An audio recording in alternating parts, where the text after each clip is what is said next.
मेरे प्यारे भारत के मूल निवासियों, बाबा साहब डॉक्टर भीमराव अंबेडकर जी की सोच की दुनिया में आप लोगों का बहुत बहुत स्वागत है। ऋग्वेद 10:22-8 में लिखा है कि हम लोग दस्यु जातियों के बीच में रहते हैं। वे लोग यज्ञ नहीं करते और किसी में भक्ति नहीं रखते। उनकी रीतियां पृथक हैं।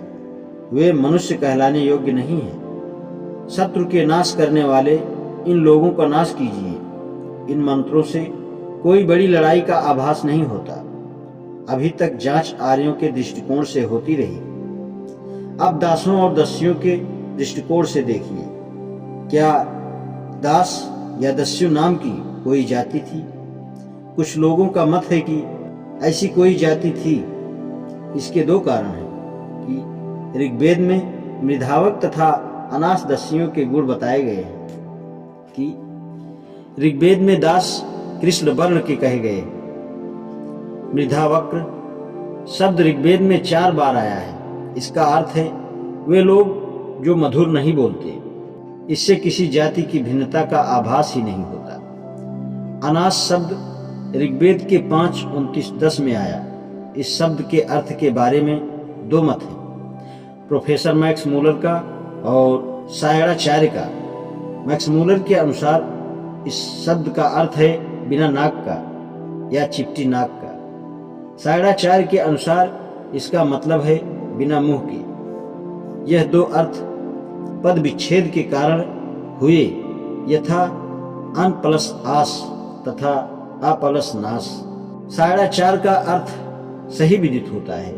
बिना मुंह का अर्थ है कि इनकी भाषा मधुर न थी। ऋग्वेद 6:47-21 में दासों को कृष्णयोनि का बतलाया गया है।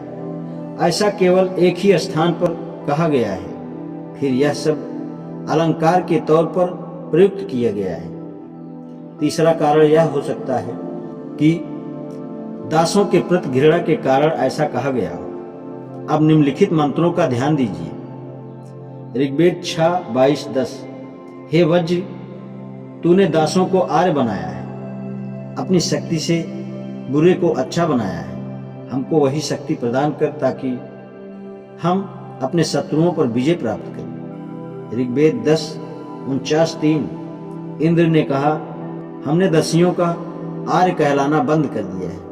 ऋग्वेद 1:151-8 हे इंद्र, यह मालूम कीजिए कि आर्य कौन है और दस्यु कौन है। इन दोनों को पृथक पृथक कीजिए। इन मंत्रों से प्रकट होता है कि आर्यों तथा दासों और दस्युओं में जातीय भिन्नता न थी। दास तथा दस्यु आर्य हो सकते थे। आर्य एक जाति है। यह मनगढ़ंत बात है। इसका आधार डॉक्टर बाब की पुस्तक कॉम्पैरेटिव ग्रामर है। इस पुस्तक में यह सिद्ध करने का प्रयत्न किया गया है कि सारी यूरोपीय भाषाएं तथा कुछ एशियाई भाषाएं एक ही भाषा से निकली हैं। यह भाषा आर्य भाषा है। इससे लोगों ने दो परिणाम निकाले, यह कि यह भाषा किसी जाति की भाषा थी और यह कि आर्य जाति थी। इससे यह भी अनुमान किया गया कि आर्य जाति का एक ही निवास स्थान है। आर्य जाति और जातियों से ऊंची है। इसके लिए यह बात गढ़ी गई कि आर्यों ने भारतवर्ष पर धावा किया और दास तथा दस्यु जाति को जीता। यह बात भी केवल अनुमान मात्र है कि आर्य गोरे थे। रंग के बारे में प्रोफेसर रिप्ले का कथन है कि यूरोप की पुरानी जातियों का सिर लंबा था और रंग सांवला। रोसेस यूरोप पृष्ठ 466। यही बात वेदों में भी सिद्ध है। ऋग्वेद 1:117-8 में कहा गया है कि अश्विन ने श्याव्या और रुसानी ब्याह किया। श्याव्या काली और रुसानी गोरी थी। ऋग्वेद 1:117-9 में अश्विन का रंग सुनहला बतलाया गया है। ऋग्वेद 2:3-9 में एक आर्य ने स्तुति की है कि हे भगवान, मुझे गेहुआ रंग का पुत्र न मिले। ऋग्वेद 10:31-11 के अनुसार कर्म ऋषि सांवले थे। इन बातों से पता चलता है कि आर्य गोरे, लाल और सांवले रंग के थे। अतएव परिणाम यह है कि यह सिद्ध नहीं है कि आर्य जाति कोई जाति थी या नहीं।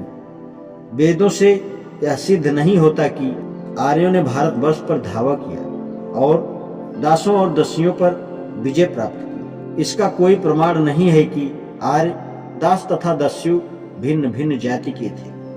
वेदों से यह सिद्ध नहीं है कि आर्यों का रंग दास तथा दस्युओं से भिन्न था।